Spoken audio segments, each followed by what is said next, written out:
जळगाव शहर police station या ठिकाणी जळगाव शहर महानगरपालिकेचे योगेश बोरुले शहर अभियंता यांनी आयुक्त यांच्या आदेशाने फिर्याद देऊन अटलांटा कंपनीने त्यांची 42 कोटींची फसवणूक केल्याबाबत तक्रार दिली आहे.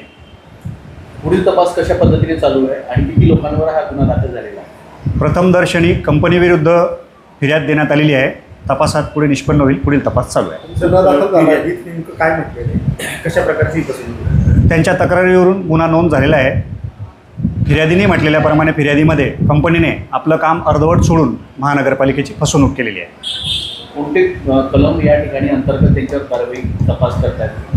या तक्रारीवरून भादवी 420, 406 आणि 409 याप्रमाणे गुन्हा नोंद करण्यात आला. किती आरोपींची संख्या वगैरे काही आहे सर?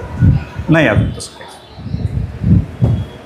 तुम्ही या ठिकाणी आज अटलांटा कंपनीच्या विरोधामध्ये काही दिवसांपूर्वी तुम्ही देखील फिर्याद दिली होती. पोलिसांनी दखल घेतली नाही, थेट मुख्यमंत्र्यांना आदेश काढावे लागले आणि त्यानंतर आज गुन्हा दाखल झाल्याचं सांगितलं. आता नक्की काय प्रकार आहे सगळा? या प्रकरणाचा म्हणजे आपण खोलात जाऊ. या ठिकाणी अटलांटा कंपनीने 11 कोटी रुपयाची वसुली महानगरपालिकेकडे काढली होती आणि त्यावेळेस या कंपनीची काही निगोशिएशन, कारण आम्ही सत्तेत आलो आहोत, पैसे विकासाकरता लागणार आहेत आणि 11 कोटी रुपये त्यांना द्यायचे, तर मग शहराचा विकास करायचा कुठं?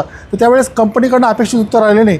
ज्यावेळेस मी वैयक्तिक ज्यावेळेस या प्रकरणात शोधायचा प्रयत्न केला असता, या ठिकाणी अटलांटा कंपनीचे 4,89,00,000 रुपये अटलांटाकडे मोबिलायझेशन ॲडव्हान्सपैकी रक्कम जमा त्यांच्याकडे आहे. त्यांचे घेणे बाकी असताना आपण 11 कोटी रुपये द्यायचे कसे, हा प्रश्न. कसले मागत होते?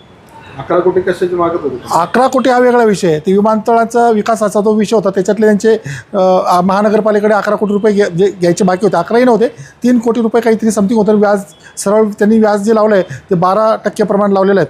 मात्र आम्ही जे प्रकरण जेव्हा उकरून काढलं त्यावेळी 4,89,00,000 रुपये व RBIच्या नियमाप्रमाणे 9% प्रमाणे एक साधारणतः 41 कोटी 30,00,000 रुपये असं तर काही होत होतं. मात्र आता प्रशासनातर्फे जी फिर्याद देण्यात आलेली आहेत त्याच्यामध्ये ही रक्कम अधिक वाढलेली आहेत. 42,60,76,562 रुपये इतके घेणे हे अटलांटा कंपनीकडे आहे. माझी मी तक्रार अगोदर या ठिकाणी तक्रार होतो. माझी मागणी अशी असेल की अटलांटा कंपनी जे कोण संचालक आहे त्या संचालकांना लवकरात लवकर तात्काळ त्यांना अटक करण्यात यावी. भाऊ, आता तुम्ही या ठिकाणी मुख्यमंत्र्यांना आदेश काढावे लागले गुन्हा दाखल करण्यासाठी. तुम्ही मुख्यमंत्र्यांची भेट घेतली होती गिरीश भाऊंच्यासोबत, नक्की काय माननीय नामदार गिरीश भाऊ महाजन यांनी या प्रकरणाची अधिक माहिती जाणून घेतली होती आणि आमची हायकोर्टामध्ये केस होती. आम्ही सुप्रीम कोर्टात गेलो. सुप्रीम कोर्टाने आमचं म्हणणं ऐकून घेतलं आणि तेव्हा आम्ही हायकोर्टात गेलो. हायकोर्टात केस संपल्यानंतर संपूर्ण विवरण मंत्री महोदयांकडे केलं आणि त्यांनी मग माननीय आमदार राजू मामा भोळे आणि आम्ही सर्वजण माननीय मुख्यमंत्र्यांकडे गेलो आणि मुख्यमंत्र्यांनी या प्रकरणाची अतिशय गंभीर दखल घेऊन जळगावकर जनतेच्या घामाचा कष्टाचा पैसा परत आणण्यासाठी फौजदारी गुन्हा दाखल करण्याचे आदेश त्यांनी माननीय महापालिका आयुक्त ढेरे साहेब यांना दिले. भाऊ, खरं म्हणजे मुख्यमंत्र्यांनी आदेश दिले 2 दिवसापूर्वी. गुन्हा दाखल करण्याचे आदेश दिल्यानंतरही महापालिकेने हायकोर्टामध्ये 11 कोटी रुपये अटलांटा कंपनीसाठी जमा केले. कुठेतरी प्रशासनाने घाई केली का? नाही, कसं आहे, प्रशासनाने खरं म्हणजे चुक्या केलेल्या आहेत. जे प्रकरण 60 दिवसामध्ये तुम्ही कोर्टामध्ये दाखल करायला पाहिजे होतं ते प्रकरण तब्बल 217 दिवसानंतर त्या ठिकाणी तुम्ही त्याच्यावरती हरकत घेतलेली आहेत. म्हणजे कुठेतरी अटलांटा कंपनीची कायदेशीर तटबंदी मजबूत करण्यासाठी आपल्यातल्याच काही लोकांनी त्या ठिकाणी त्यांच्या हातमिळवणी करून इतकी मोठी रक्कम त्यांना देण्यासाठी म्हणजे या ठिकाणी भाग पडलं.